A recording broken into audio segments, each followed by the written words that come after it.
bringing yourself to lie down on your back, using any supports that you need, whether that's for pillows, for underneath the knees,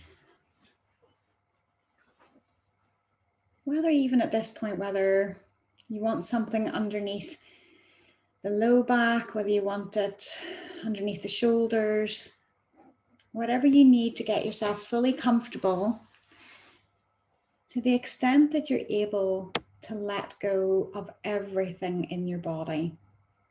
That's often easier said than done.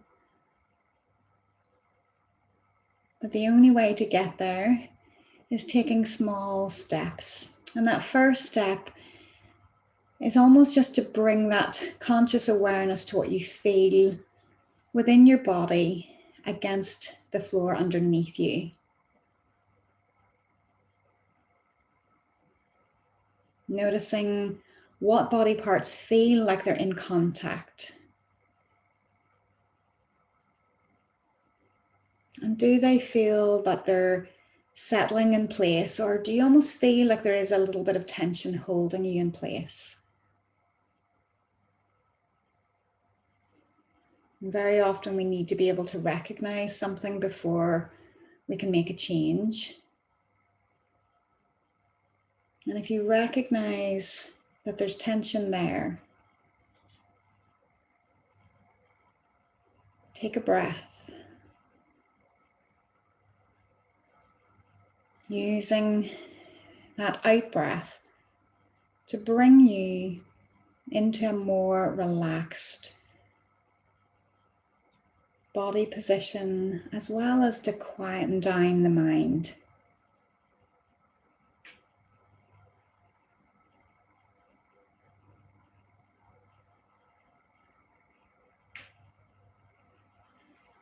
And the Shavasana for now is to bring you into that inner world inside your own body.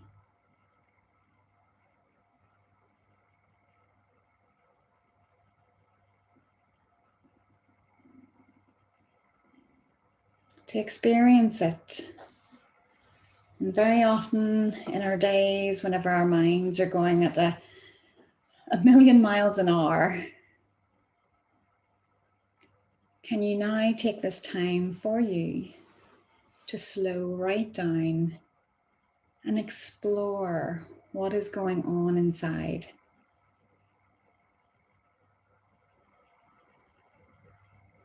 We're going to explore the physical.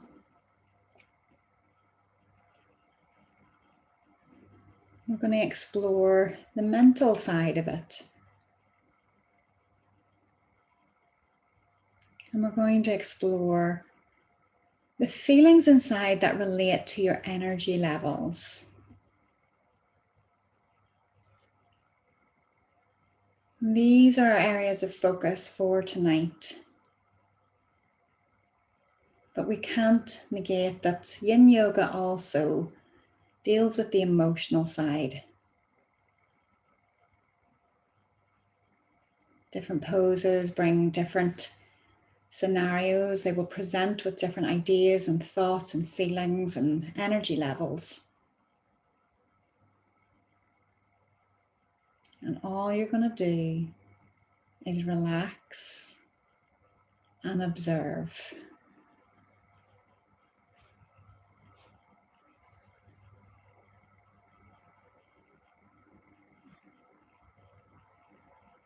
And setting the scene for where I want your mind to go this evening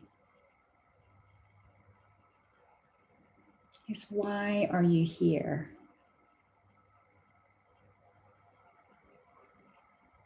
Why did you want to do Yin Yoga? Or why do you practice any type of yoga or any mindful movement?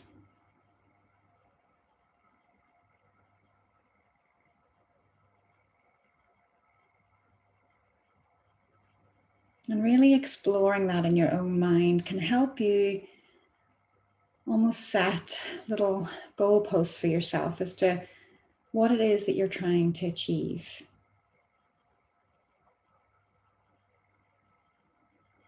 if your intention is to gain or maintain what you would think of as optimal health.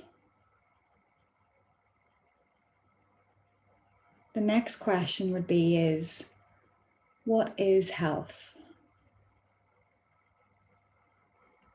What does that mean to you?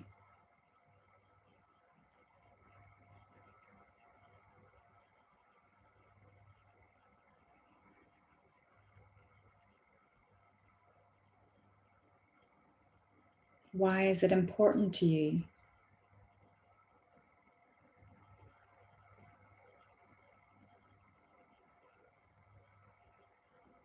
And when you do something that relates to your health,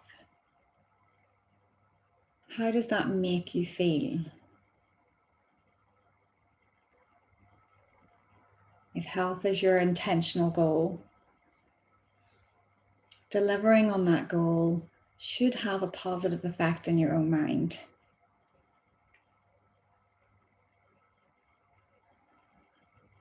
Those physical links,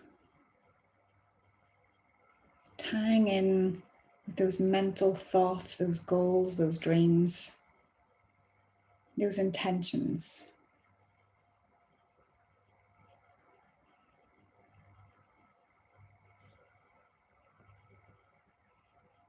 And how that affects not only ourselves, but how we interact with those around us.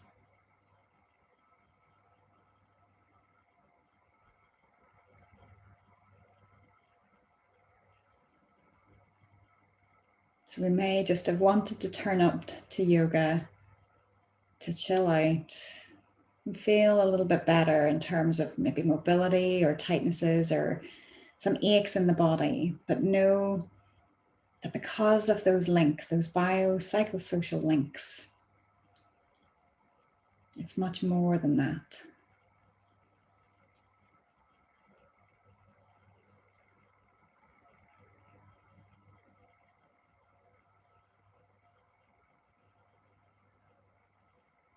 So exploring that thought,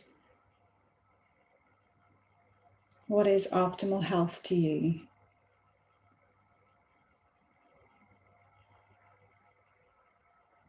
And what do you hope to achieve?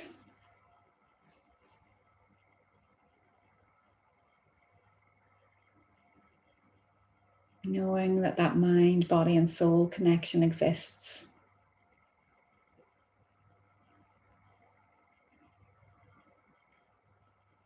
And with tonight's practice, you're taking a step in your desired direction.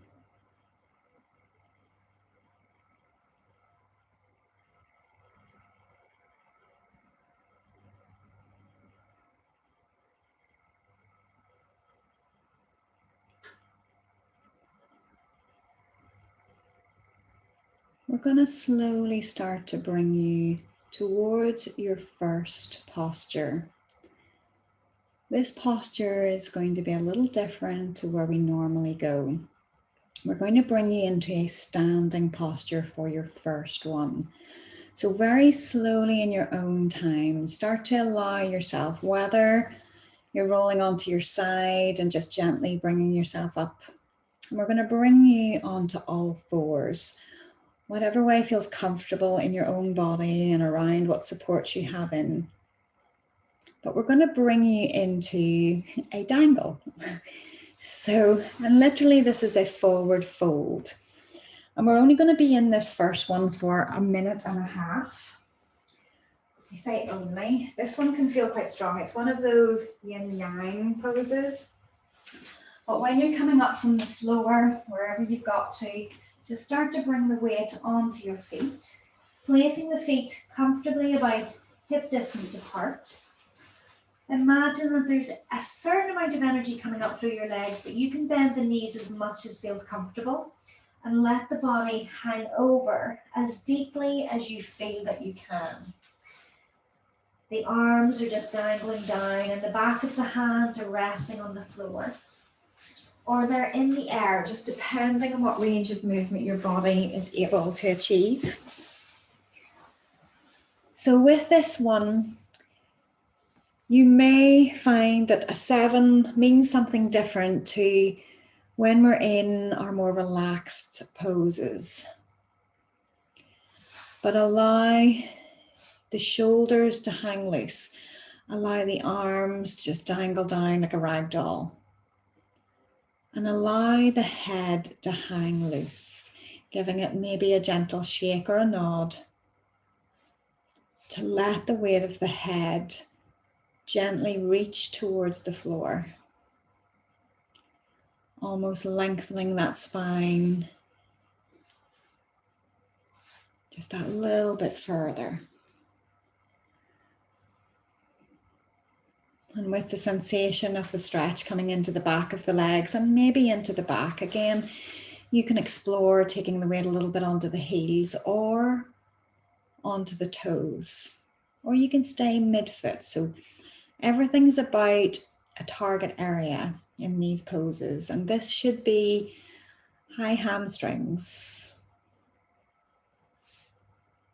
and maybe into the back.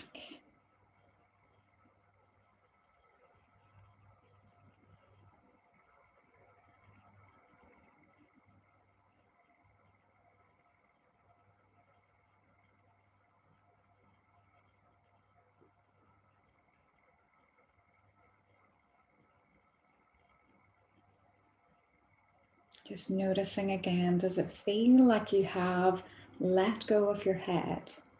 Does it feel like you have let go of your arms? The legs are your foundation. You're supported on them.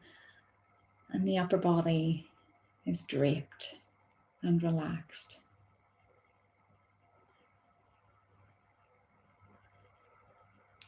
Now very slowly, start to bend the knees a little more. And we're going to take you back down to the floor for your first rebound.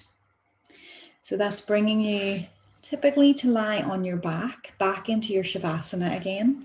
But you know that you have options that, for example, if you prefer to lie on your tummy, you can. But again, set yourself up into your most relaxed position where you feel that you can take that moment of time to reflect from where your body has just been in the Shavasana and what difference that dangle has made to the body.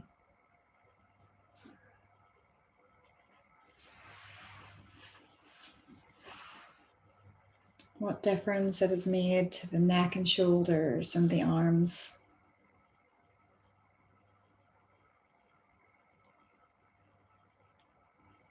What difference it has made to your back, to the hips, and down into the legs.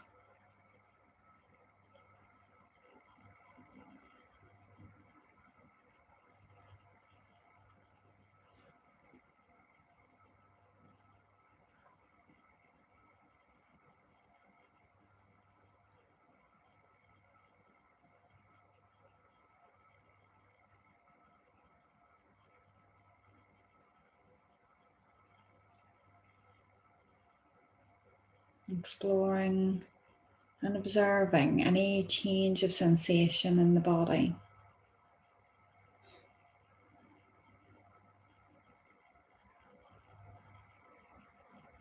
And after each pose, reflecting also, how do you feel? How has your energy level been affected?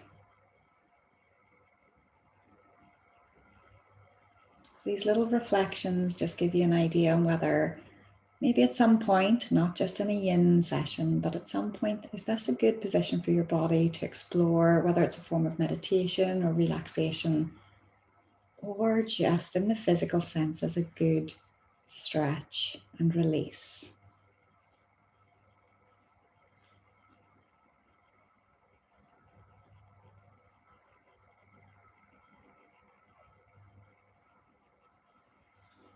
And very slowly, we're going to bring you into your next pose. And for this, we're going to bring you still on the floor, but just into butterfly with the legs. So that's just allowing the knees to bend up, the knees and feet to come together, and then allowing the knees to fall open to the sides.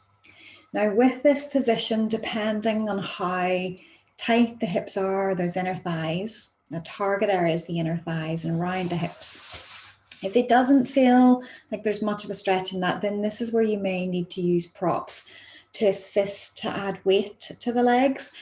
So whether that's blankets or pillows or bolsters, or if you do have them, sandbags. But otherwise, if you feel that it's strong enough with gravity over time, then maybe even putting pillows underneath the knees and the thighs to support them so that they don't feel like they're going to drift further. We're going to be here for 5 minutes, reflecting on the level. Does it feel, again, this is almost like a warm-up position, but does it feel that you're able to get close to any type of sensation as a 7? Or maybe this is a more watered down towards a 5 for you.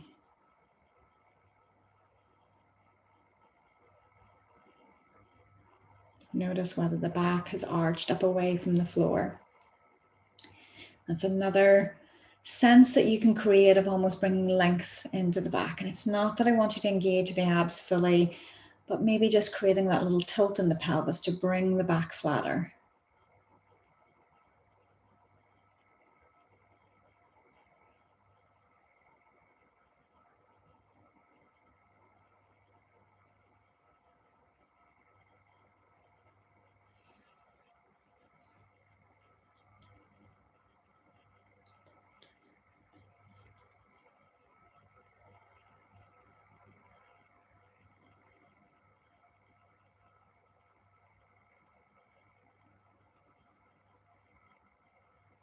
So being that observer on the inside of what you're feeling. Does it feel like any of the muscles around the hips, the groin, the inner thigh, or anywhere in the body, do they feel like they're holding tension, maybe gripping a little bit, fighting gravity? Or again, can you find a way to let them go? To give in to gravity and to find that little edge towards the floor.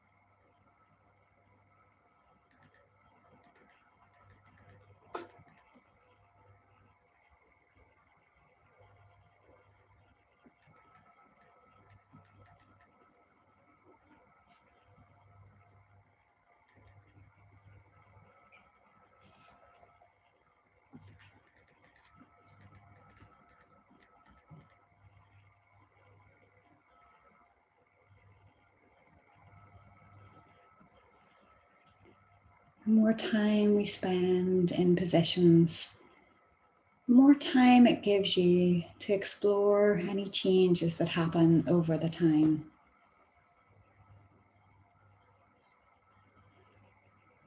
Observing the physical.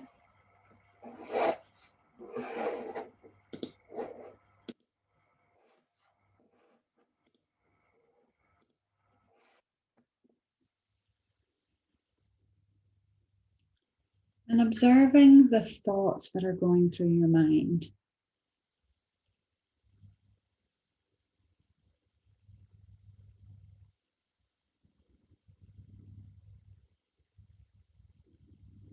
Our brains like to chatter. And very often they are preset in a negative.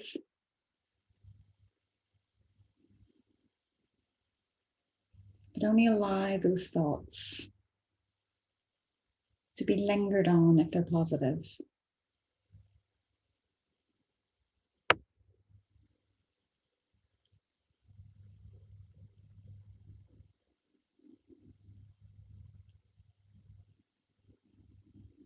And reviewing again how your energy levels are at this moment in time.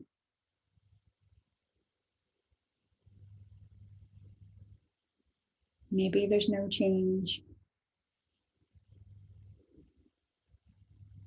Maybe you notice something different.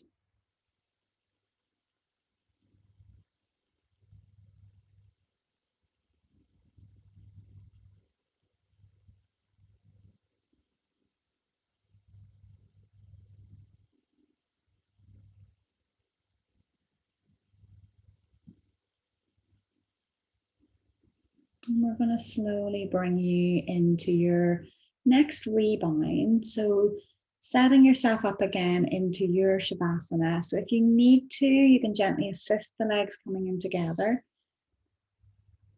And just remembering to point out that the longer we're in certain positions, that you may feel like you have aged dramatically as you try to come out of those positions. So take time to slowly draw out of that position and then find your way into your comfortable, supported position.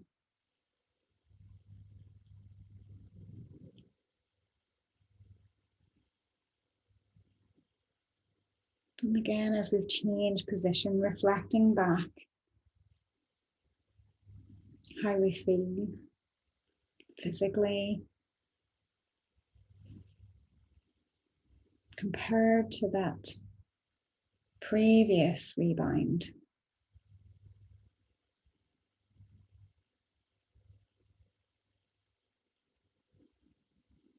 But also how we feel directly after that pose. What did that bring to our body? What did that bring to your mind?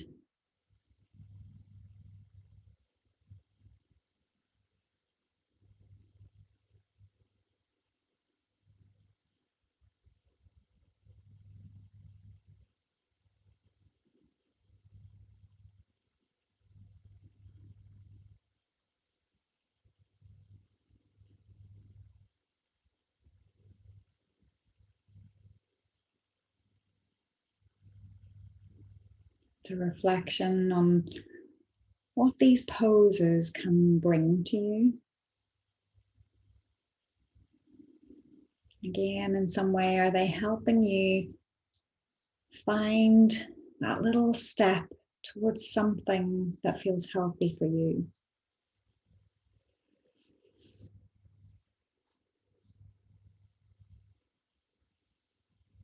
And very often our bodies can get almost into a sleep-like state. We get so busy, and maybe we don't get to use our bodies in ways that we deem as healthy. So somewhere along the line, when our bodies have fallen asleep, inside we get dusty and overgrown.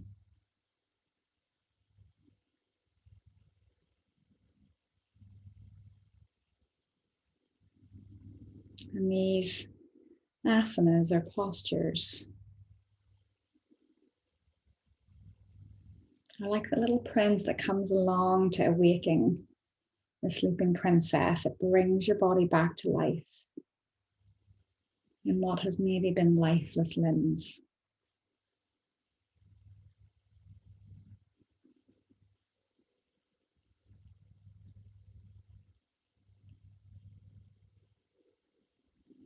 And bringing you now into the next pose, we're going to bring you into banana asana. So you're going to make a banana. So we're going to keep you on the floor, but knowing that usually something a bit heavier for the legs can be helpful with this one. So whether it's a bolster, whether it's a blanket, a heavy blanket, but we're going to bring you into a position where when you're lying down, if you bring your body to the left side of your mat, but then bring your feet over to the right, and you're going to bring the left leg on top of the right. Not so much that your hips roll up lower. You're trying to still keep the pelvis flat as you bring that leg on top. And at this point, if you need to use a support or a blanket or a bolster, whatever you have. It's sometimes quite good just to rest on the lower legs to help keep them secure and in place. So with the legs over to the right side, the shoulders then also are creeping over to that right side. And again, depending on what you have, then you can raise the arms up. And with the arms up in that position, it'll probably be the left arm that's sitting higher. So you might want to place something on the chest or maybe on the arm to help weight it down. Or maybe you want something underneath the arm if it's floating in the air. So you're trying to bring yourself to a position where the arms are optional to increase it. But whatever position you bring yourself into, the stretch in that target area is down that left side of the body. So the left side ribs, the left side waist, maybe that left outer hip.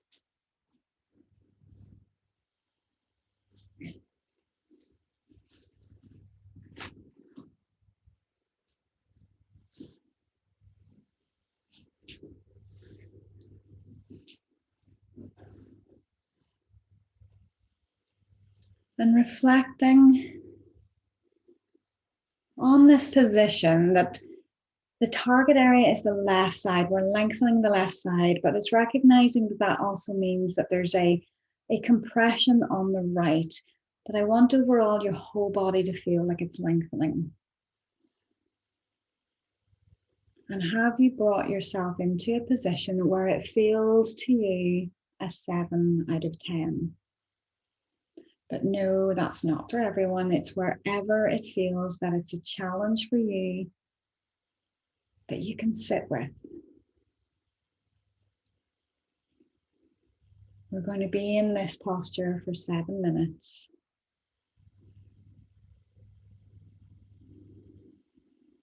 So knowing that with every breath that you take, you're trying to allow the body to sink deeper into the floor.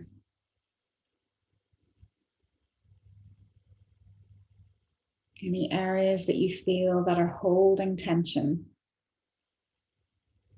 that are gripping in some way, can you find a way to let them go so you're not resisting the position?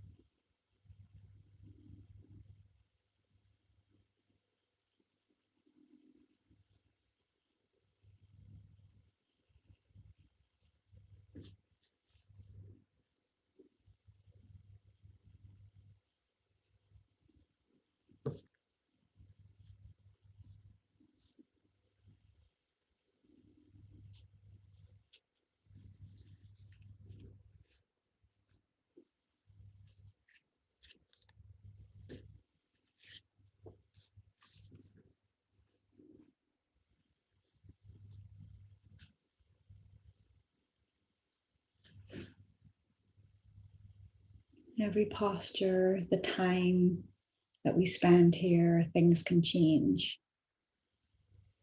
The sensation on that target area may grow or lessen.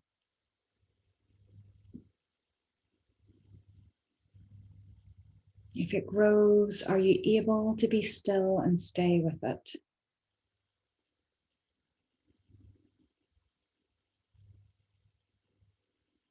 If it lessens, can you move a little deeper into the stretch?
Revisiting the sensations and reflecting on any chatter that's going on in your mind.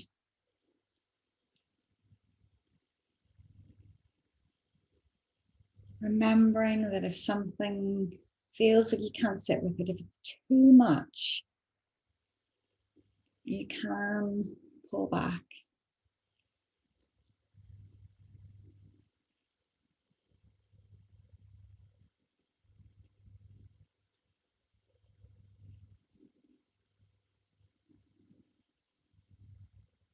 Does this feel like it changes your energy level within this posture?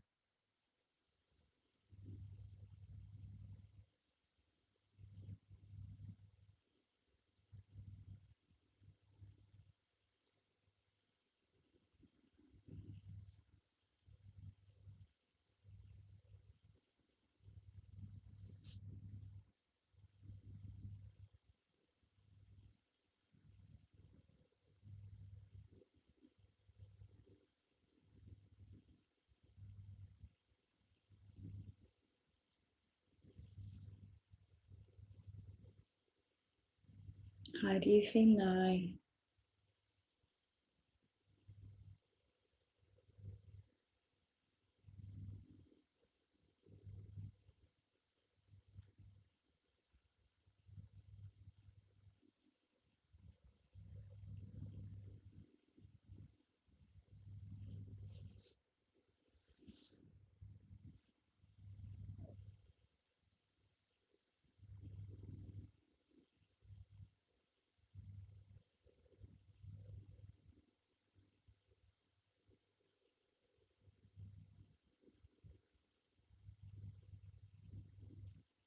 Exploring those thoughts that through these final moments in this position, what is going through your mind?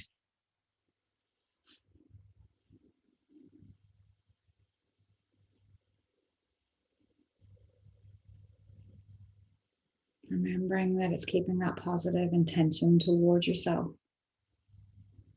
and towards your practice.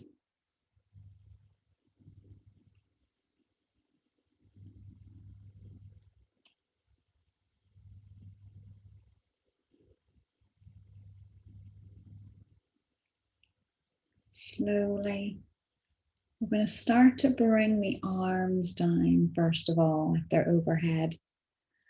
And then using the arms on the floor to help assist the shoulders back into center. And very slowly starting to release the legs, remembering that that side of your body that you've been in the stretch with for a while may feel quite stiff. So take your time to bring yourself into your Shavasana again, whether it's with supports or not. And remembering that if you do need to take a counter pose, you can. So if your body feels like it needs to move in a certain way, then let it.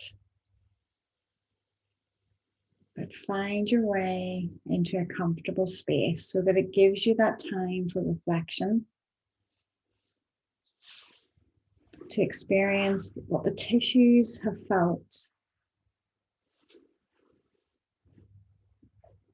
as you draw out to reset.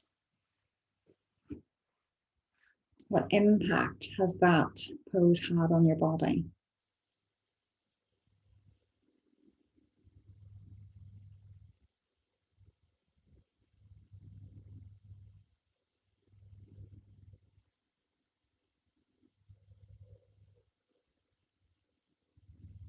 Does your body feel different from one side of the body to the other?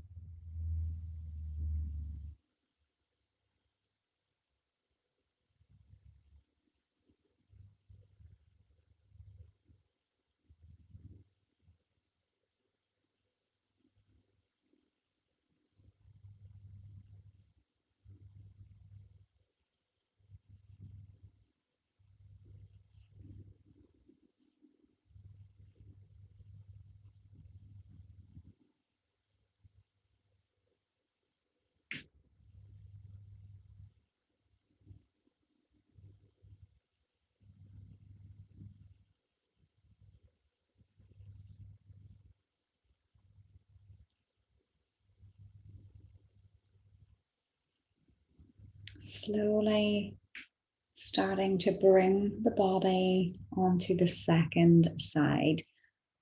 You can adjust the body so that it's on the right side of your mat. And then allow the legs to move to the left. So they're reaching over as far on the left side of the mat as you feel you can go, with the right leg on top of the left, and maybe again using that bolster or blanket to support and help hold the legs down, making sure that the pelvis feels like it's flat to the floor. And then with the upper body, with the shoulders, allowing them to creep over to that left side of the mat as well. And the more you creep those shoulders over, the more it brings that side bend onto the right side of the body. And then decide whether those arms go overhead and whether they need support underneath, especially that outside arm and right arm. Or whether it needs something to weight the shoulder and the upper arm down.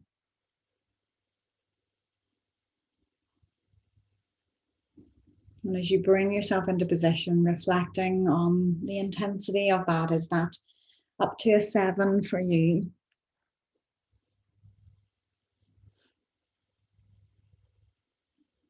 Or whatever level that you've decided to go with. Knowing that one side can be very different to the other. So even if you either are not getting as far or maybe you're getting further,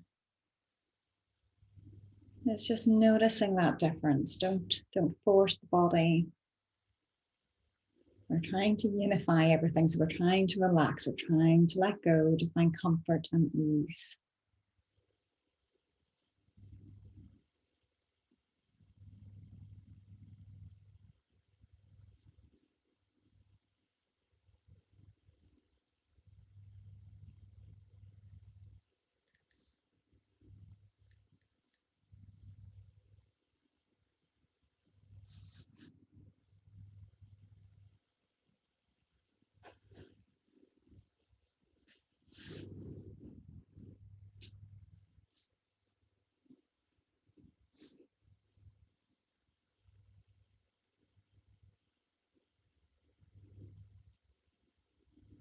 That observer inside you.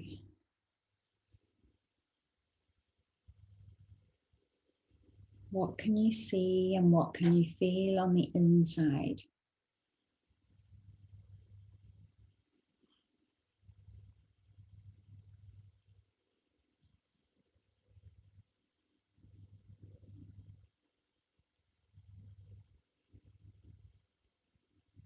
Exploring the narrative that's coming with this position.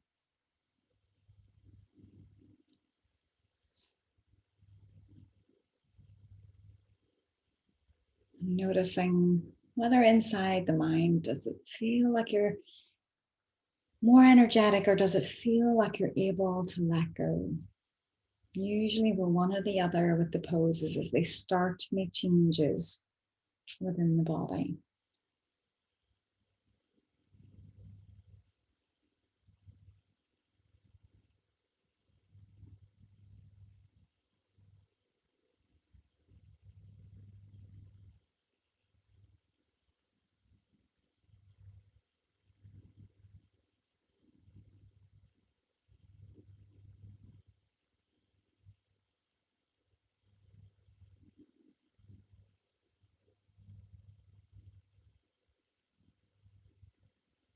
Revisiting that question of what brings you to practice yoga or any movement.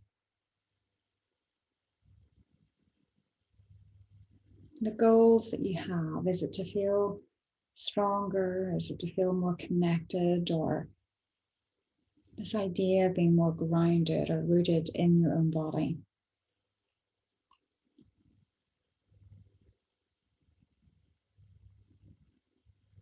Whatever your reasons.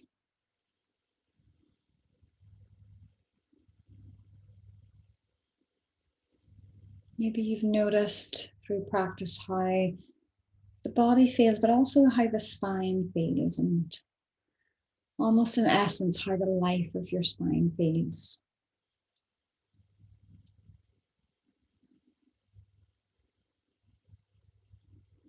Mindful movement can help you to connect to how your body really is.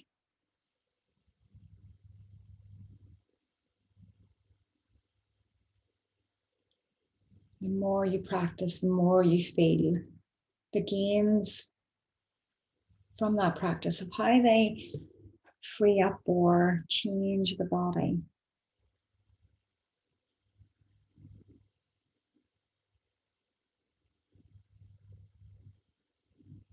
How a practice makes you feel more alive.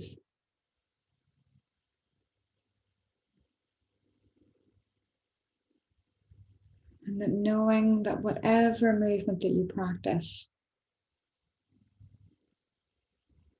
makes you feel like you have a body and that it can be challenged and that you can work the physicality of it.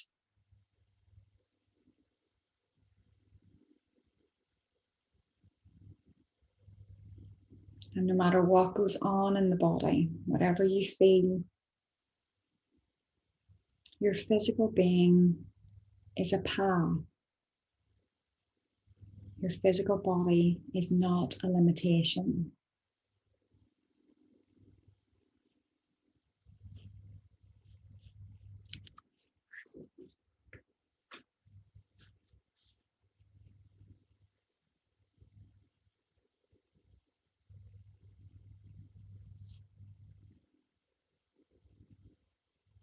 The practice of movement links to our soul, it links to our mind, it links to our energy levels.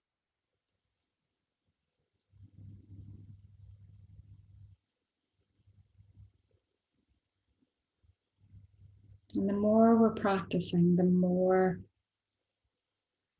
we realize we have to just work with where we are right now, with what we have right now.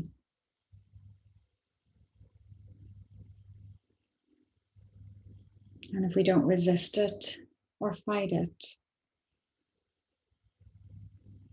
we can relax and delve in and begin to practice with a sense of love for ourselves and for our bodies.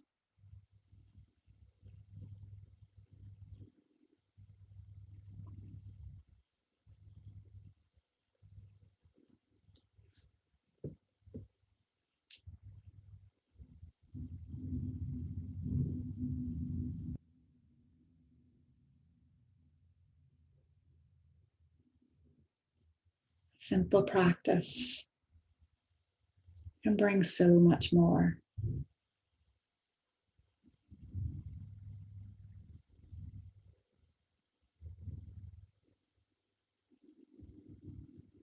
And showing love for your body as you slowly start to bring those arms down. Using the arms on the floor to help draw the shoulders back into center.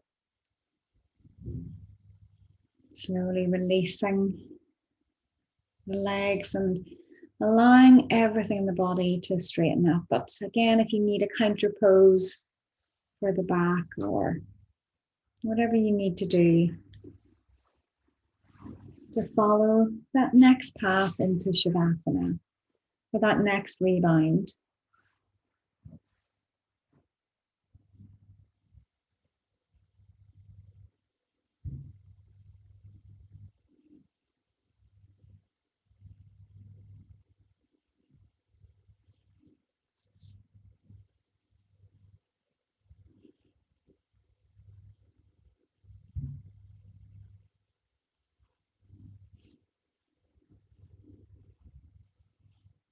Observing how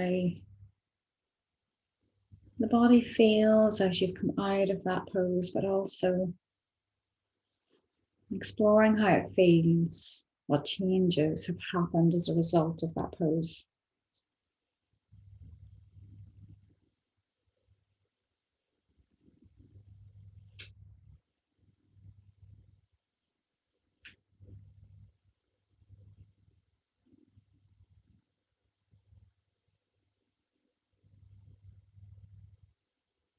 Noticing how this side of the body feels now in comparison to the other side.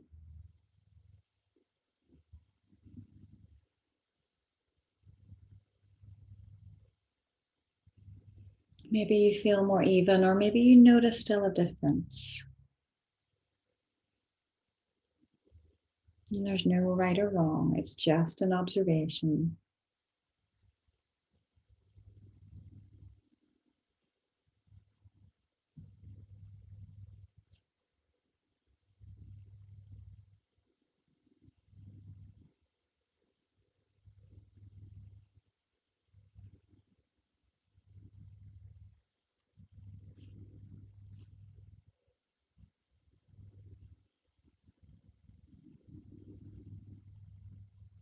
Slowly, we're going to start to bring you up into your next pose. So for this one, I'll bring you up into seated. So again, respecting your body as you move to come up. The back might feel a little stiff. We're going to bring you, you have a few choices with this one because everybody has different flexibility whenever it comes to the inner thighs. So we're either going to take a frog. As a softer version to that, you can have child's pose with the legs as wide apart as you're comfortable to go. Or if you want something a little bit more than frog, just at slightly different angles, we're going to use a diagonal in frog.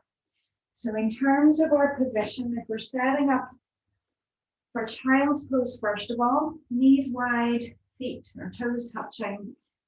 And in child's pose, you can use a bolster or pillows, whatever you need, so that it supports the tummy, the resting the position, but making sure you do feel like you're supported.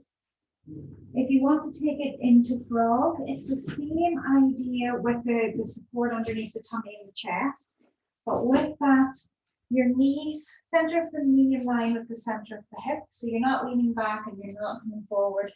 And then you're going to try to take your knees wider apart.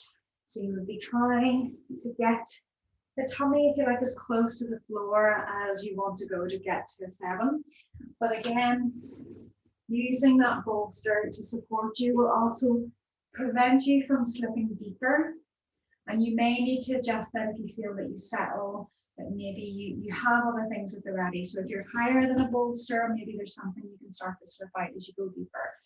The other alternative is that instead of being that the knees are in line with each other, that you have one knee forward and one knee back of that center line. So you're in a little bit of a diagonal, but again, you still have that bolster underneath the tummy as you're resting towards the floor. So you can choose, depending on where you feel you're at with that, child's pose, wide knees, toes touching, or frog, that right angle from knees to feet, hips in line with the knees, or that diagonal with the hips, one knee in front of the hip line and one knee behind. I will give you a call out if you've taken the diagonal at our halfway point to switch the legs over. But otherwise, if you're in frog or child's pose, you're here for 8 minutes. So get comfy. Use your supports and know that if you settle in and you want to take your level a little further, that it's having something that you can then replace or take away to let you to drop that a little bit lower. And depending what aids that you have around you, if you feel that you need something to help press you lower to the floor, placing something across the pelvis on your back can help to just weight you down a little bit more if you feel that you need extra support. Everything's an option to find your 7. The target area is the inner thighs around the groin.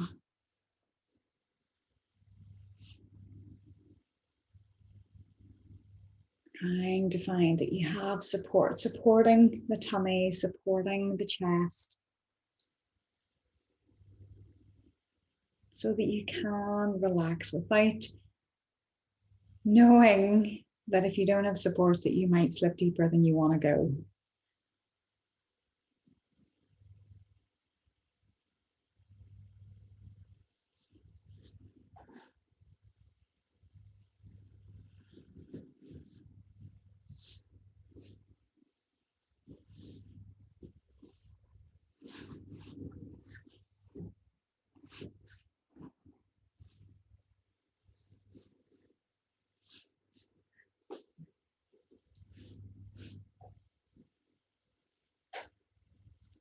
As you're settling in, visit those thoughts that are going through your mind.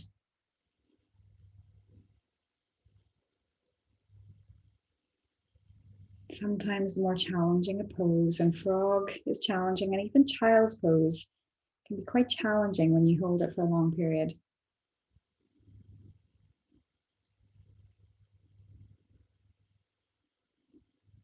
How do you settle your mind?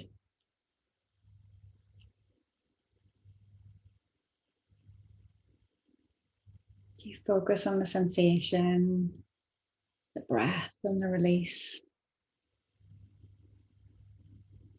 or the calmness to let go?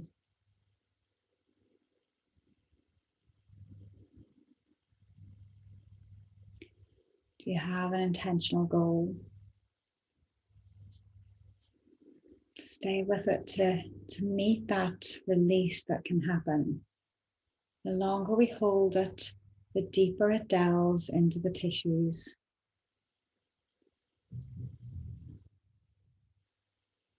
We challenge the muscles. The longer we hold, it delves into the tendinous attachments, which delves deeper into all the fascial tissues.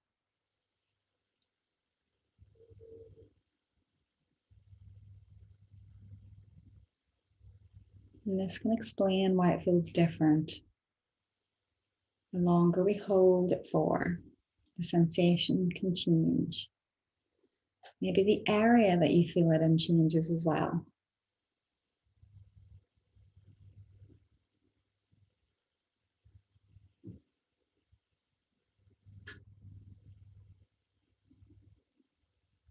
Now, if you've taken that option for the diagonal in frog, then we've reached the halfway point. So you can, whatever leg is from forward, take it back a little, whatever leg is back, bring it forward off that hip line.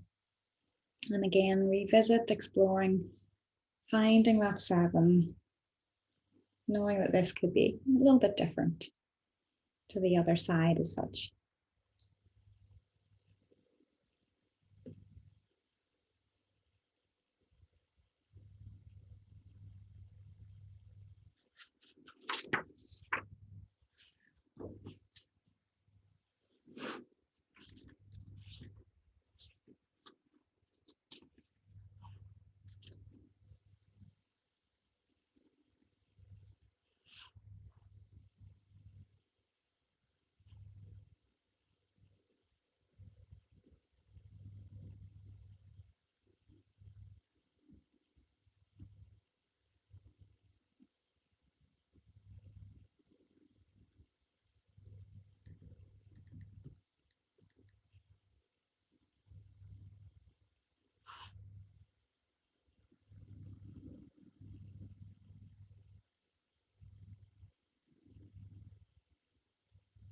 Physically, how's it feeling?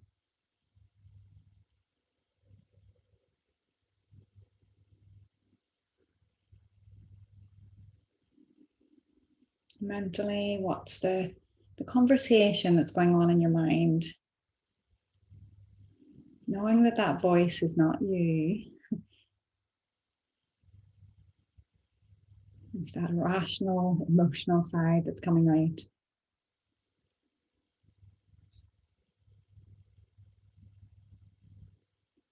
So just observe it. You don't have to act on those emotions, but just reflect on how it makes you feel in terms of your energy. Is this pose, is it changing you in an energetic way, or is it allowing you to find peace and calm?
Respecting how the tissues are feeling, slowly starting to bring yourself into hand support to allow you to bring the legs out of position, and choosing whether your Shavasana wants to be resting on your tummy or whether you want to rest onto your back. Again, finding a way to open up those tissues to feel as you're creating that space again, to explore how things feel. We've shortened some areas on the outer hips and we've lengthened areas on the inside of the thighs.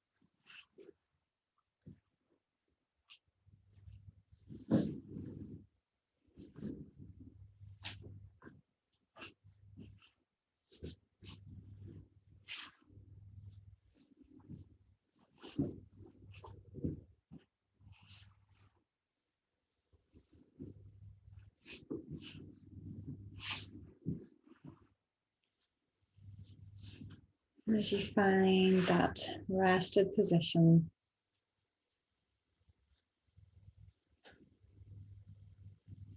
patiently observing how the body settles or what change of sensations that you experience.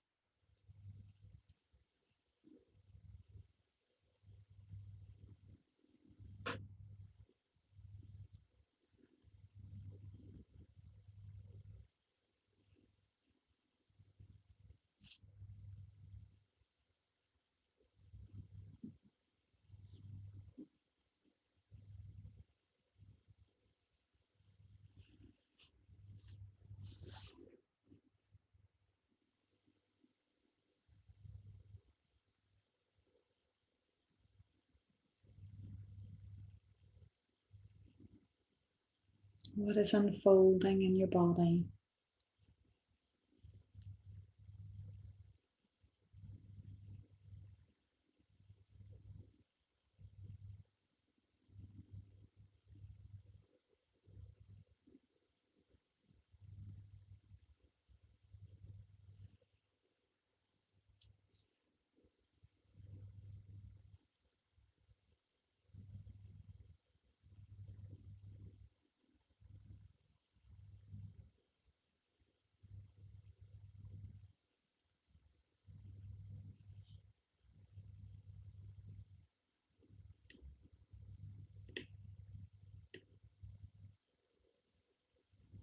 And slowly, we're going to start to bring you into your next pose.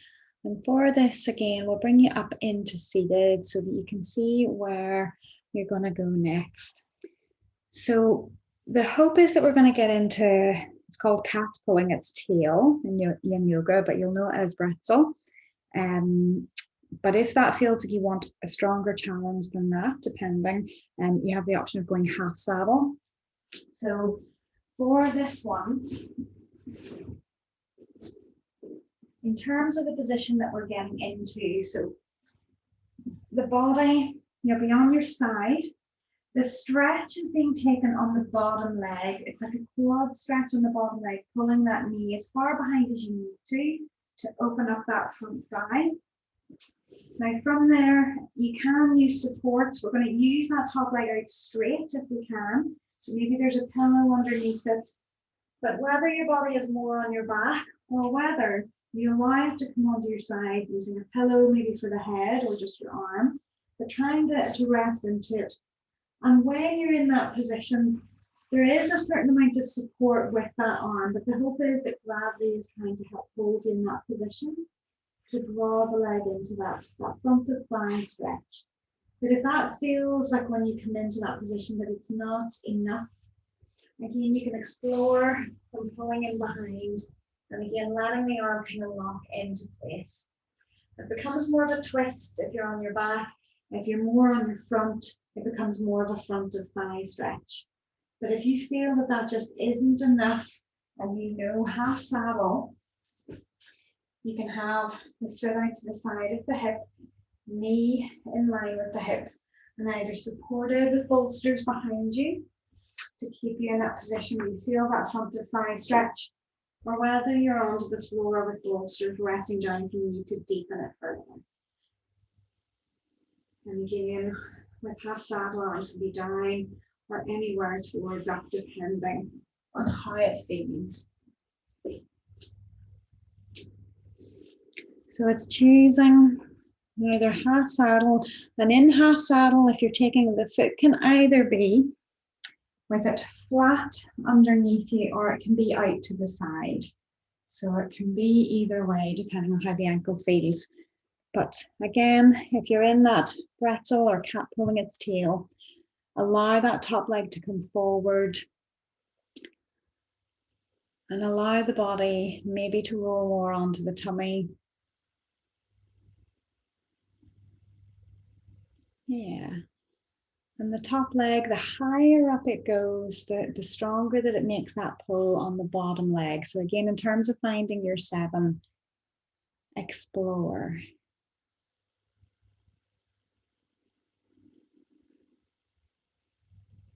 So as long as we're feeling that into the front of that thigh on the bottom leg. So whichever that bent leg is, maybe it's coming into the hip as well.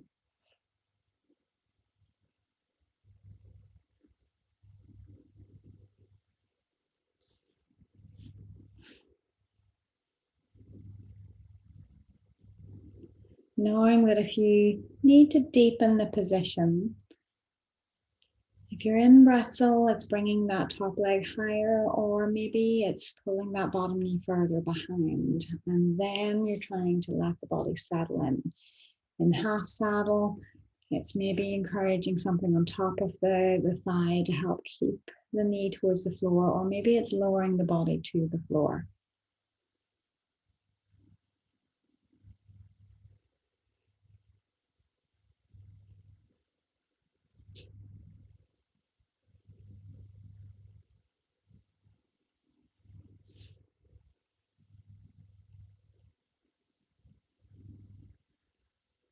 And it's times like these when you're in a weird and wacky position that you wonder, why am I doing this?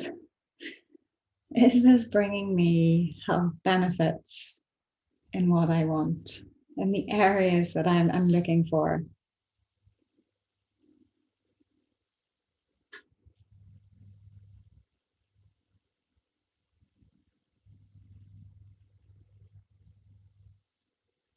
And whether positions are familiar to you or whether they're new, at one point you were a beginner, that they were very new to you. You didn't know what they were, how they were going to feel, what they were going to do to you.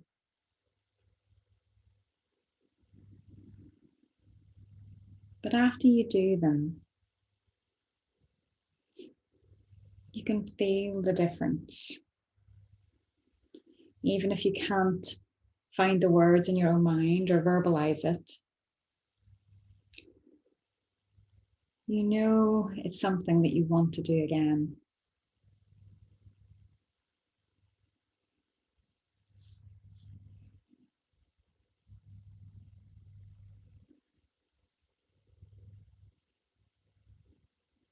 A lot of the time we get into doing different movements because of the physical benefits that we want to achieve.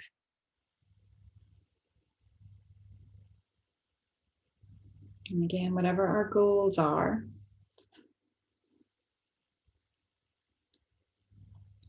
we can work on the physical. But then we can fairly soon after some practice realize that there is more than that to it. That we want to continue to work on ourselves.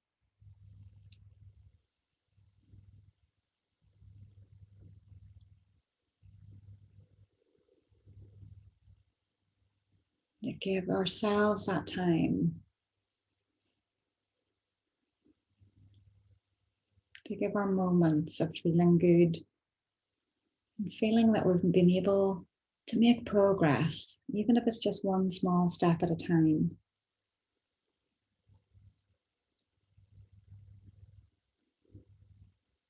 And we've all done it, we've all had breaks. And then we realize that we need to keep working on ourselves.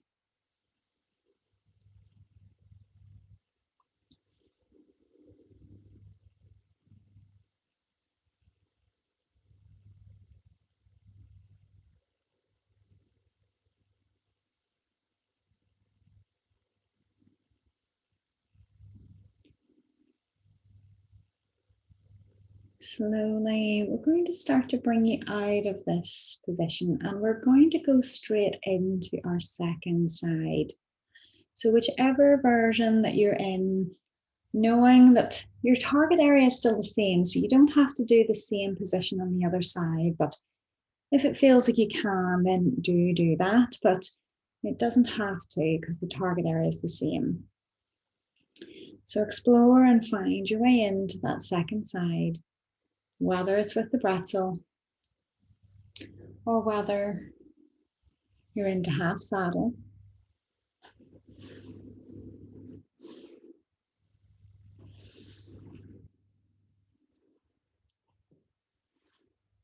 So finding that movement, taking that bottom leg if you're in bretzel, taking the knee as far behind as you can go, and then trying to almost wedge the arm into position to support that foot as you take it behind, and then choosing how far up that leg, that top leg goes.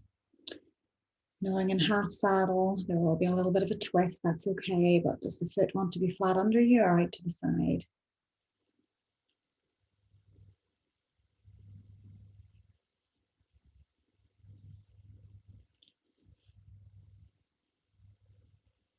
Just noticing how the sensations feel. Have you reached that intensity that you want to bring it to?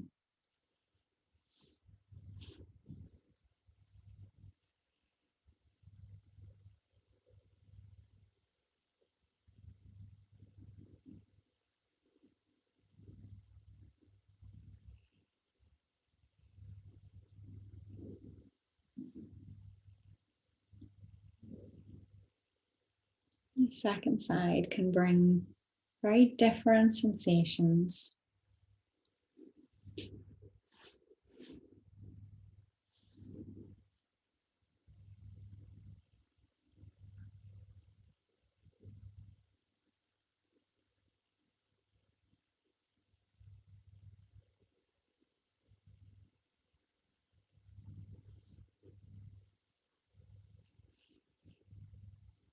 And again, as you're taking this time,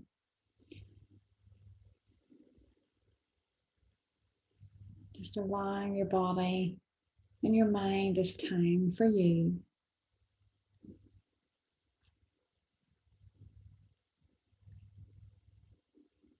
To work on yourself.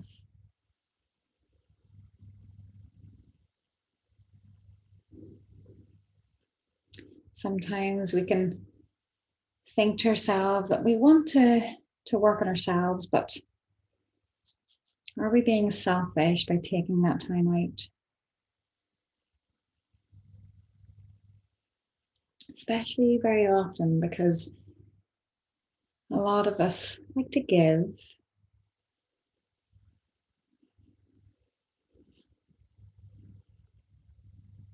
But taking time to work on yourself is never selfish. It can give you a new awareness.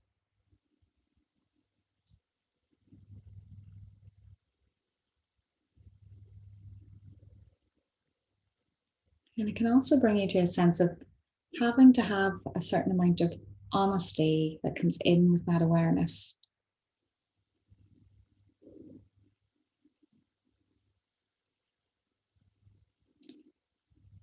A lot of the times, even though you may practice similar movements, different things can come up.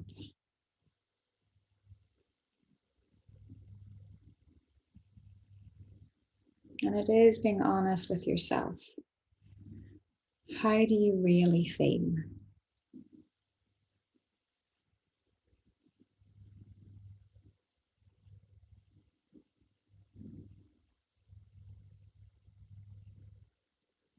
Encouraging yourself to generally be more thoughtful, more mindful, to bring a balance into your life, not just your movement practice.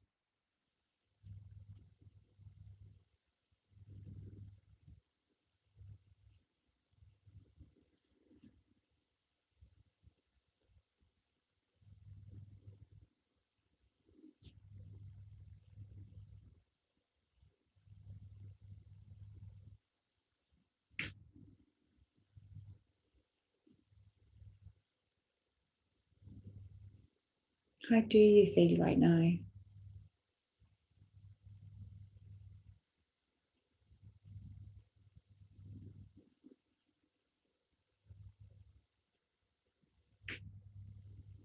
Where's your energy levels? Have they changed?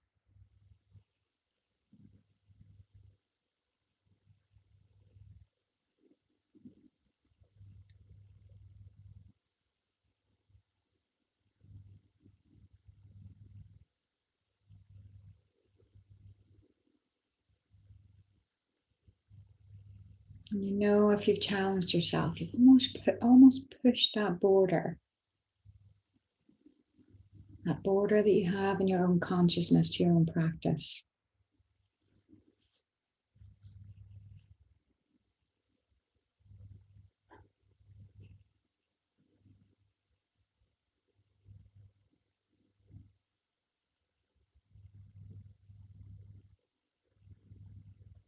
And slowly starting to release your position. And we're going to bring you into your Shavasana for the rebind.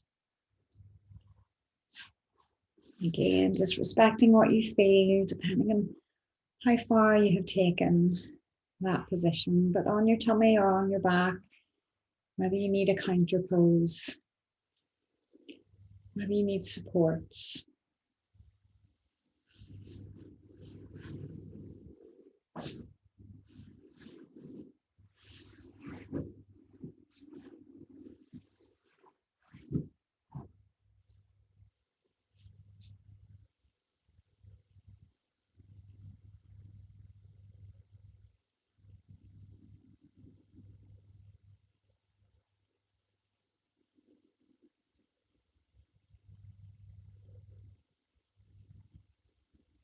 We've challenged both sides, so just take this time to reflect and to observe how the body feels by comparison to that previous rebind.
And slowly, we're going to draw you up again into a seated position to bring you into your next pose.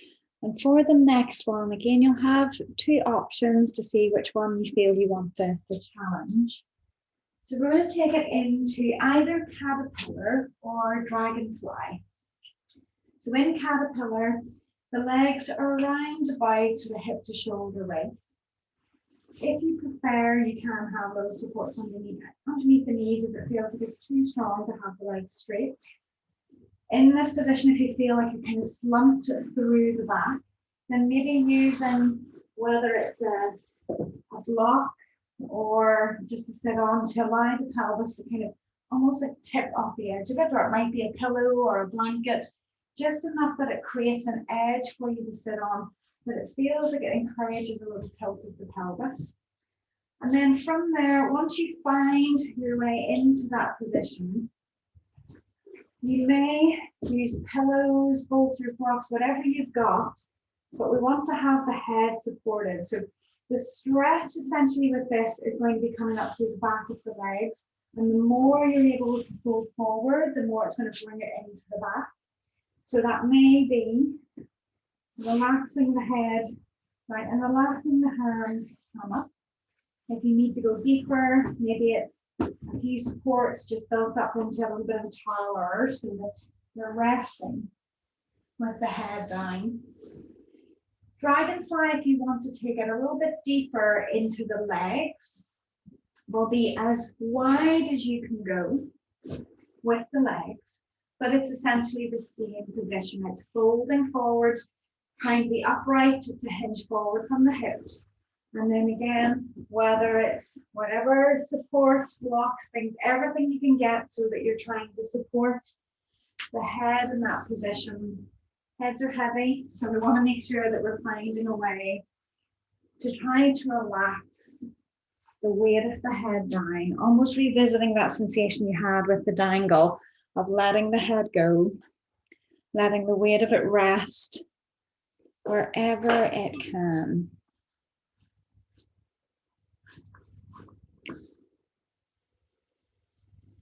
And so just as many times as you need to get yourselves comfy, because we're going to be here in this one for 8 minutes. Again, knowing you're not trying to strive hard, but you're trying to find that level.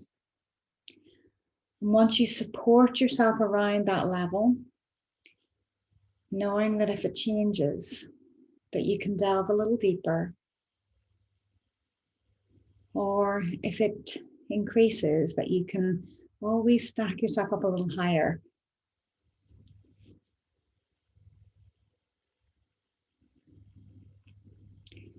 If you have something that is a little bit more weighted, if you feel like you need support on the back, you can rest something across the back of the shoulders if you're leaning forward.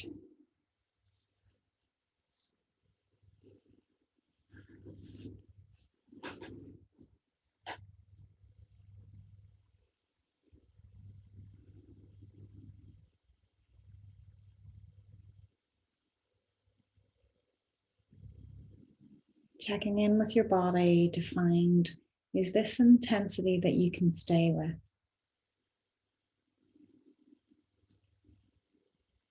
Therein lies the challenge.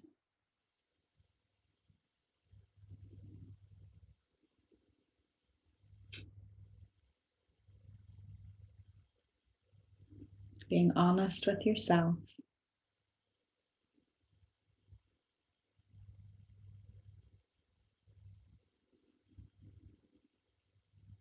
But knowing that you've got that commitment to challenge the body, to bring those benefits.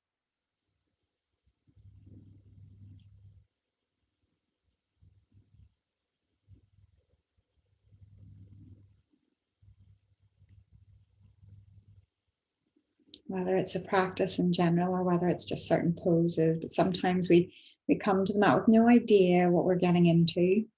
Sometimes we don't even know why.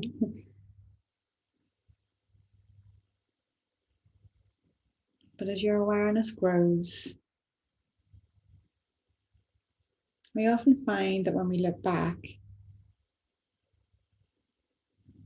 that our arrival at this point in time on the mat right now was right on time for what you need.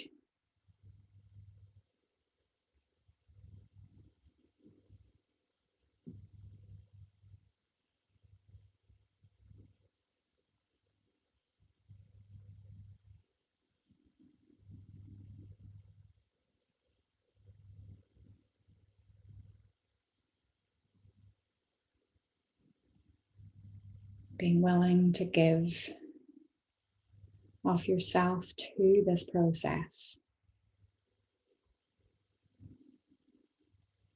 You will receive the benefits.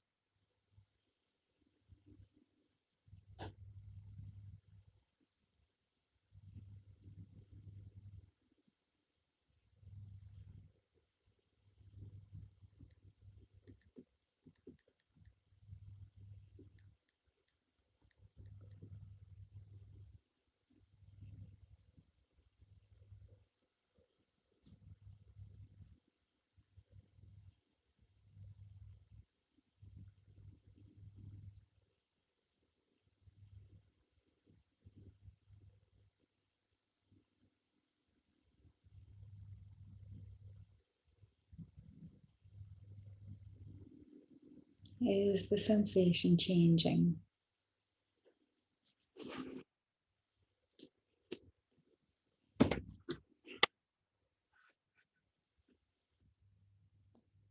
Is it changing in intensity?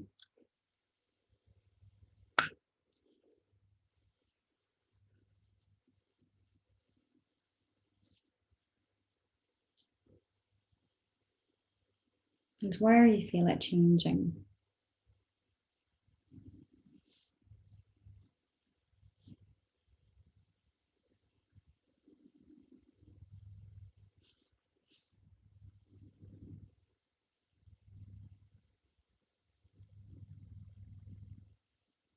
Is the intensity level right for you now?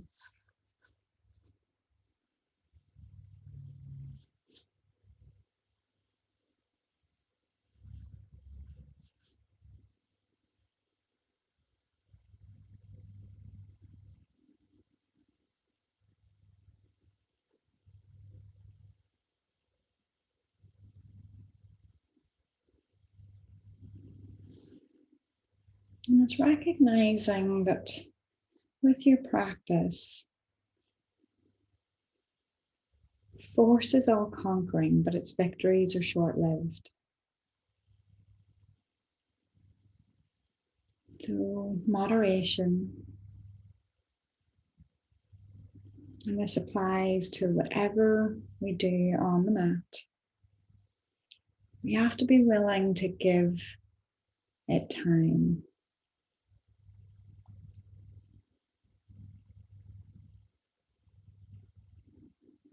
We can't cram our practice in if we haven't been moving for a while. We can't try to speed that up. We have to work with moderation and with time.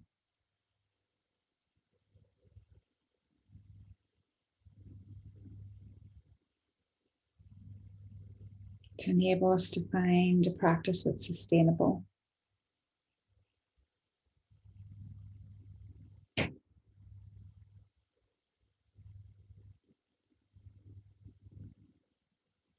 And also finding that practice that supports your life when you're off the mat.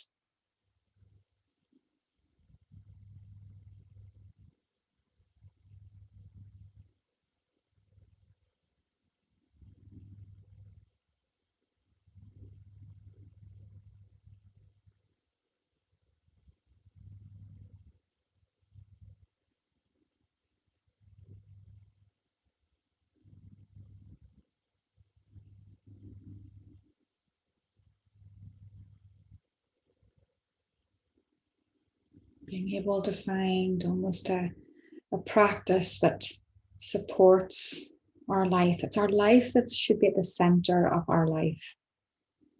And our practice is on the sideline, helping to support our lives.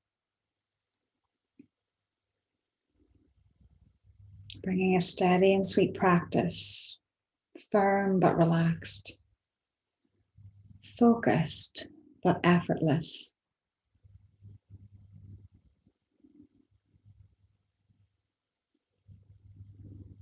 No matter what you do, almost using those yin principles to unify your practice.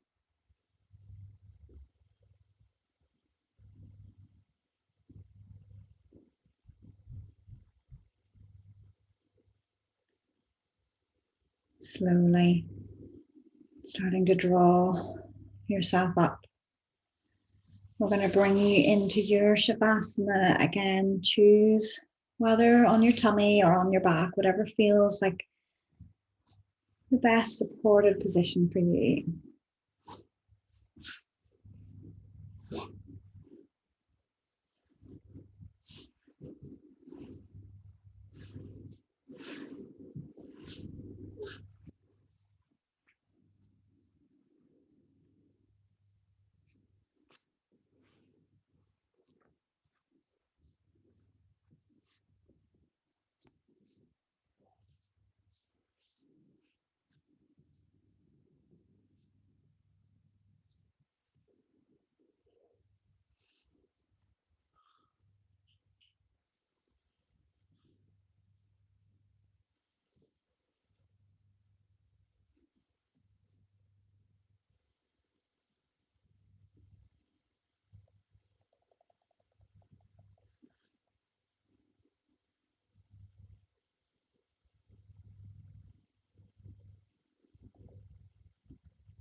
Very slowly, again, starting to draw yourself up into a seated position to see where you're going next.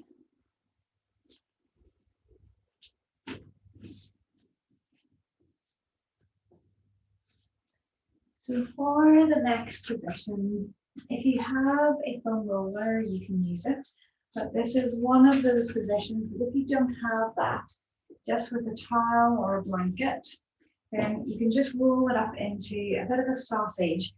The depth of the sausage, you'll just have to see when we do it, whether it feels like it's enough or whether you need to fold it up in a different way to try to get a little bit more thickness, that whenever you lie on it, that it still feels like it's pushing up against you. So we're going to take you down. So this one's going to be a little bit, again, it's kind of yin and yang. So there's a little bit of movement in it, but we're going to see if we can bring you to relax. So the head is going to be supported by the arms. And the size of the sausage that you use, the bigger it is, the stronger this is going to be. So depending on how tight you are around the thoracic spine, you might want to go softer. But you're going to start roughly about the level of lower shoulder blades. And once you find your way into that position, we're going to allow the upper body to relax there, but trying to keep the elbows in together. And you can have the knees bent and just trying to soften the pelvis and the head and shoulders towards the floor. So this is where, depending on the size of that sausage, will depend on how much pressure it's pushing up in against you. We're going to do short little increments in this position. So if you're using a towel rolled up, it's again slightly easier almost to adjust. But once you get yourself into that position, when we come to modify the position, you can either curl up and creep your body away, or you can roll onto your side and just move it up a little bit. So we're going to do maybe around about 3 positions, so that you're moving around the length of the shoulder blades, starting at the lower shoulder blades, and then gradually, as we change position, you'll move up. So about 3 positions covering the length of the shoulder blades. So whatever you've got, you can place it underneath that area, lower shoulder blades. Allow the knees to bend.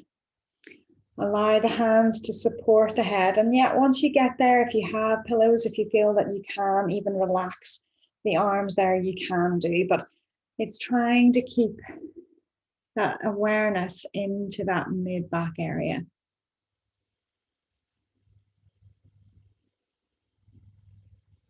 So with this one, I want you to take slow breaths so that it helps to encourage you into a little bit more of a bend in that mid-back area.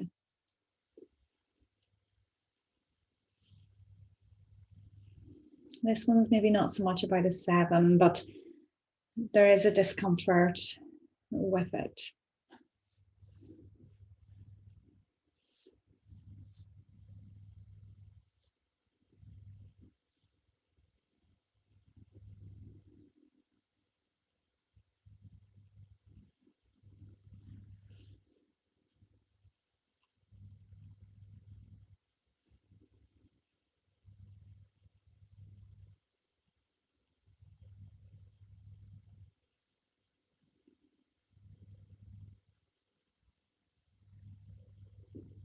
Trying not to fight it, trying to relax and almost melt the body around it.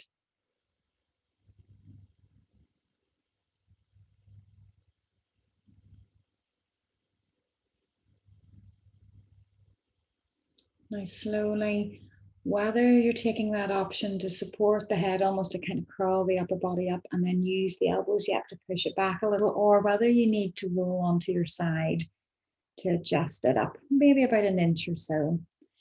And then once you come back down again, it's maybe around about that mid shoulder blade level. Knowing that if the elbows splay out in this position, even though you're trying to relax, it's just noticing, does that close the space down and stop you from getting enough pressure of arching through the back? Sometimes with the elbows narrower, it's just going to create a more open space to allow you to really focus in on the thoracic spine.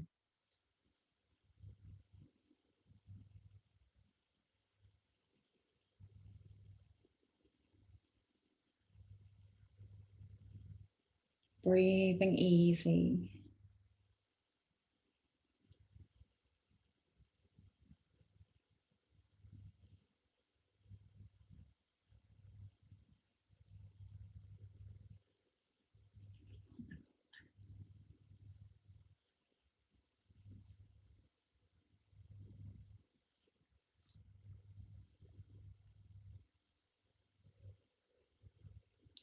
And then slowly we're going to alter for this last position here.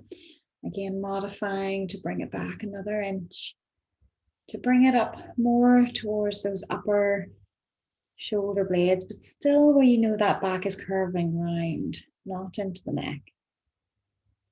Allowing the knees to keep soft, allowing the chest to open to the ceiling.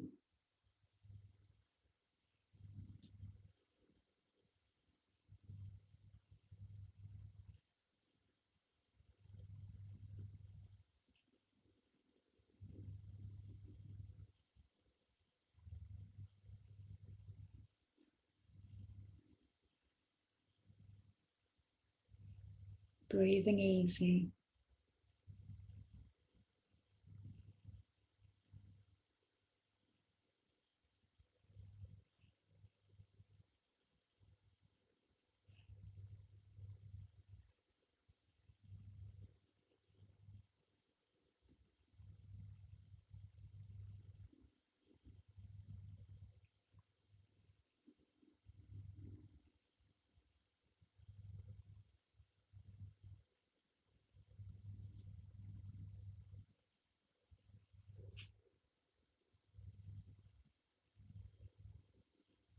And then slowly starting to bring yourself into a position where you can release the roll from the back.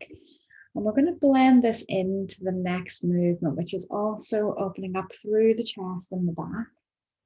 So this is where, again, if you have whether a bolster and some pillows or a roller, or maybe this is where you need the 2 towels or blankets rolled up into sausages, but we're going to get you to lie on top of them on your spine. so that you're supported higher up off the floor. The legs can be bent again in this position. So it's just finding that we've got a little bit of height, not blocking the movement of the shoulders, but with that height, we're going to take the arms open into cactus arms. Now with this, again, they don't have to be elbows in line with the shoulders. They might be a little bit lower, they might be a little bit higher, but somewhere around there. And when the arms are, they're kind of going to be hanging in the air there, depending on how away from the floor you are and also how flexible you are in the chest at the moment. So if you need to add a little bit of support, whether it's using, for example, a blanket, a pillow on the hands, or whether the water bottle, whatever it is that you need to rest onto the hands to help open the arms, open the chest, to encourage the chest to open and the arms to relax.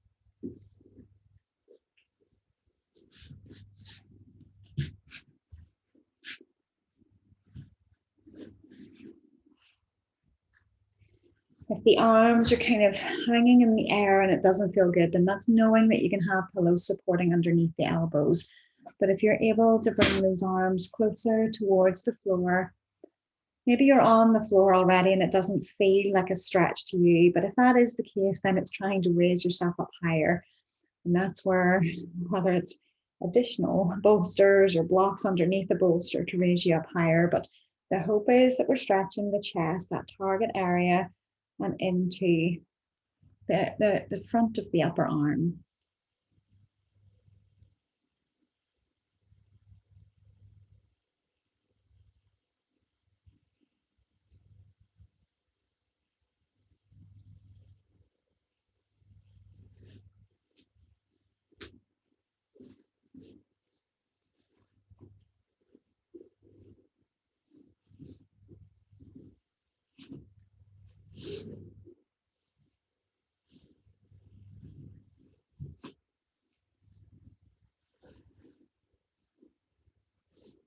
So trying to relax the arms and knowing when you're in that cactus arm position, that right angle. So even if the elbows are higher or lower than the shoulders, wherever you need to go to find that target area.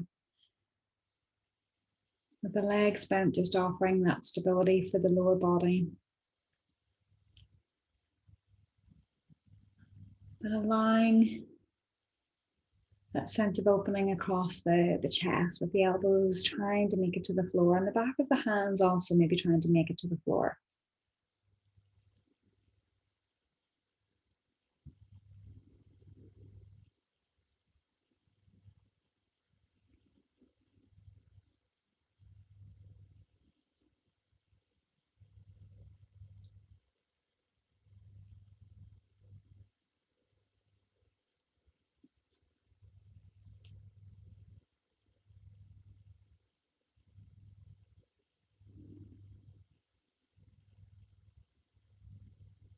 Allowing gravity to assist you to open.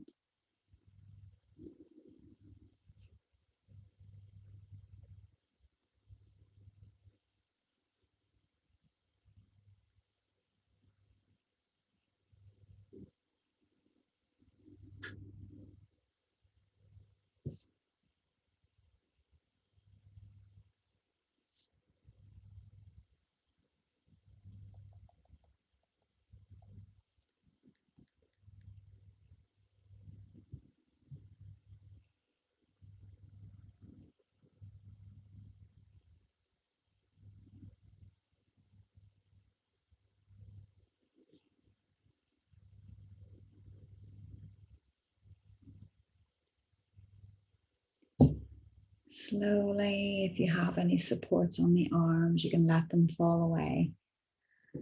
And then slowly sliding those elbows down by the sides of your body. You can dismount whatever you're on, and we're going to bring you into your rebound.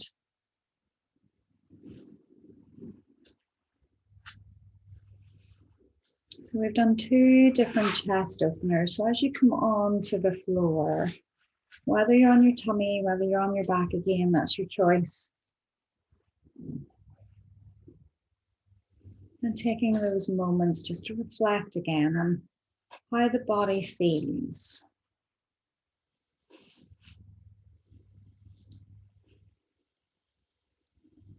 And again, when you explore how you feel from positions, that hopefully it's a positive sensation that you're aware of, that it can bring you back to that question of why do you practice?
Slowly, we're going to bring you up into the next position, but you don't have to, wrong choice of words, you don't have to come up from the floor for this last one.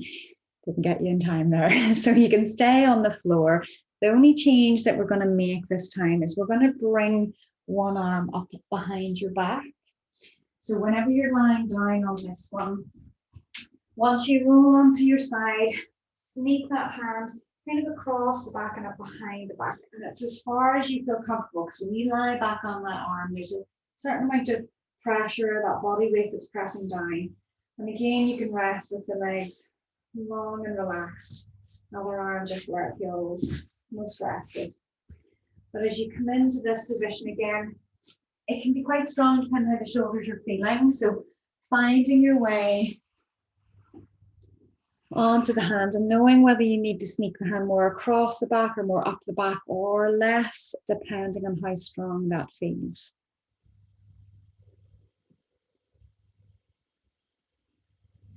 So this one will be a shorter period of time, but that still doesn't mean we plow through it. Again, remembering moderation.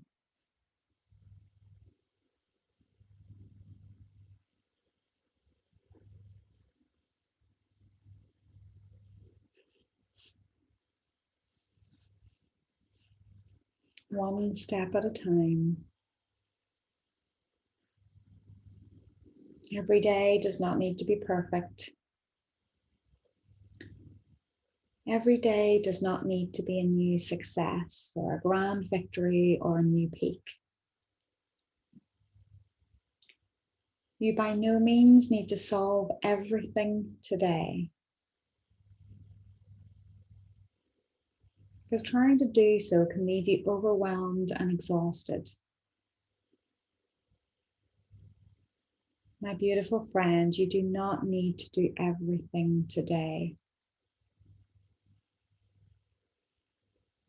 You just need to take one step ahead in the right direction.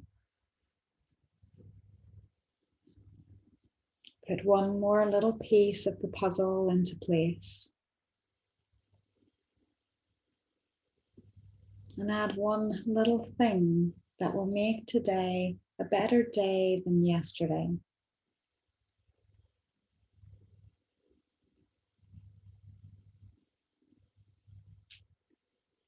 Sometimes it's easy to forget the value of just one small step. But one step in the right direction has the power to change everything. When it comes down to it, it's not about making this day perfect at all. It's about doing your best today with what you have.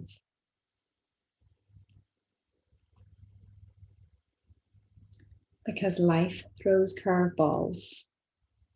The unexpected happens. And the expected doesn't happen.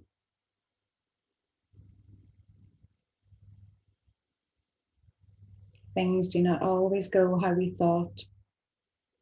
So when you feel like you're off track, like you've already failed or like you're already too far behind, my beautiful friend, just take one step in the right direction. Not 100, not 10, but one. Slow it down. Take a breath and take that one step ahead. Because more times than not, that's really all it takes.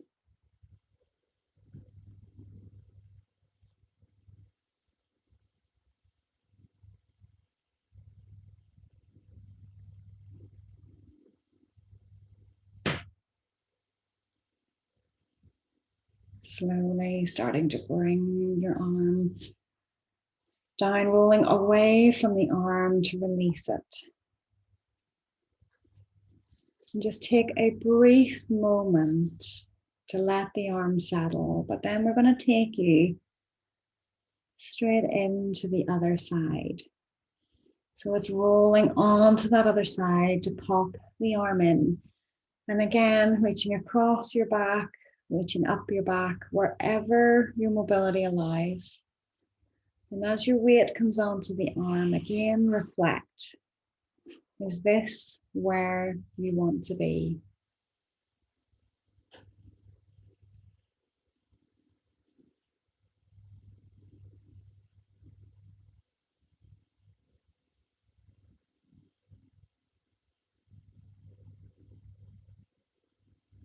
Find that level and stay with the sensation.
Slowly Starting to move yourself onto your side, to release the arm, and to bring yourself into our final rebound.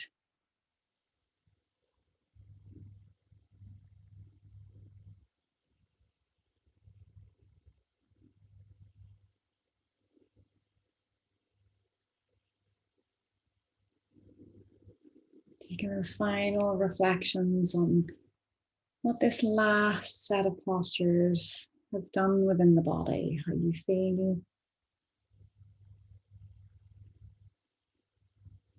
how your mind feels, what it's chattering about, and what has happened within your energy levels.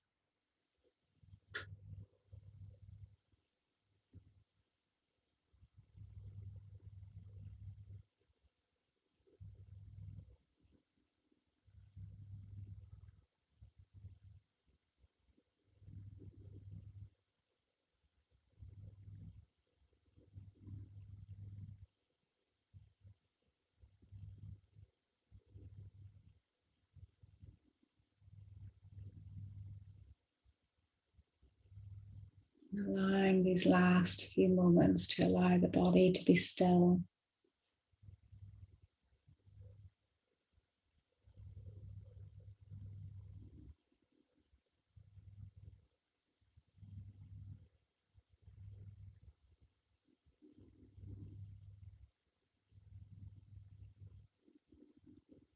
To allow this time for you to reflect.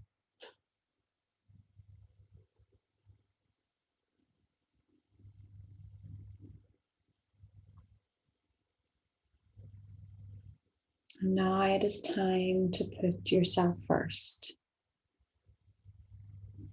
To let go of all the bad times. Switch off the negativity. Focus on your goals. Reach for the moon. Do whatever pleases you. You are the master of your own destiny.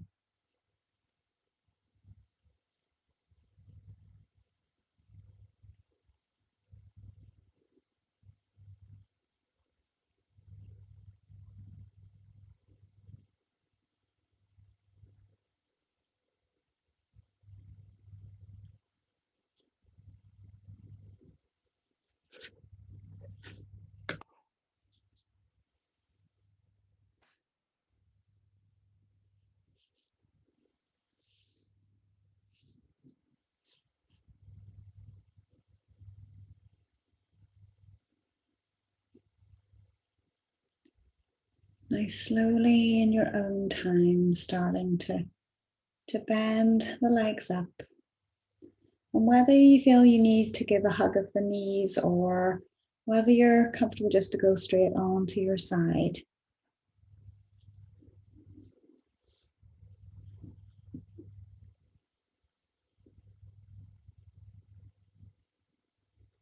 Just taking that moment with the eyes opening just to be aware of the room around you. And in your own time, slowly bringing yourself up into a comfortable seat.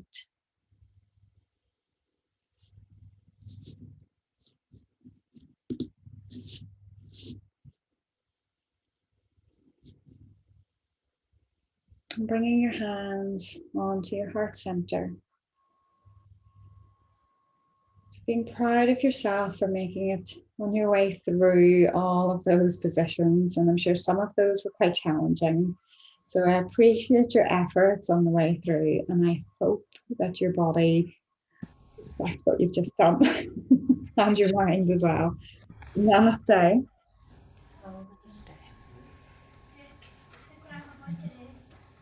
So, if you have muted yourself, you'll have to unmute yourself. I don't think that I can.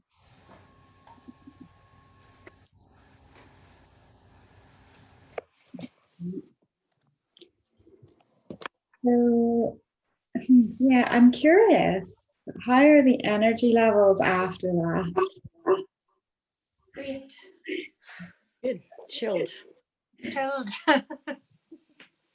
Yeah, it's always curious to know, because everybody can be so different, you know, after a session, whether you do feel relaxed or whether you're ready to swing off the rafters, you know. So I'm ready to go. ready to go. Yeah, there's a few nods after that. And the way that I had sort of planned this session in terms of like the chakras and the energy systems in the body, it was to be a little bit more uplifting, but at the same time, you're lying here for 2 hours, it is going to feel relaxed, but it's just knowing that you maybe might not be as tired as some other sessions that you've done. But yeah, you don't have to go mad around the house now. So you still take your time out. Do we feel okay after that? Yeah. Yeah. Really nice. Definitely. Okay. Really good. Good. Yeah, it's just what I needed. Thank you. Me too. So you've got that hat on. You're the masters of your own destiny. So yeah, don't do it tonight. So I hope you sleep well. And yeah, thank you for joining, because it seemed lovely. Yes, Very nice. Lovely. Thanks, Tanya. Great way to Thank you, end the Tanya. Yeah, thank you so much. Thank you. Thank Bye. you. Bye. Bye. Thanks, Tanya. And the dogs loved it too. Yeah, it started off quite hyper, but then they seemed to settle into it. They settled in, they loved it. I can't go anywhere on my own. Well, you definitely can't, you know, they seem to definitely appreciate your time on camera. Thank you so much, Tanya. You're welcome. Big Bye. Bye. So Kate, I'm so glad your signal stayed on. Oh, she's away. There we go. Record.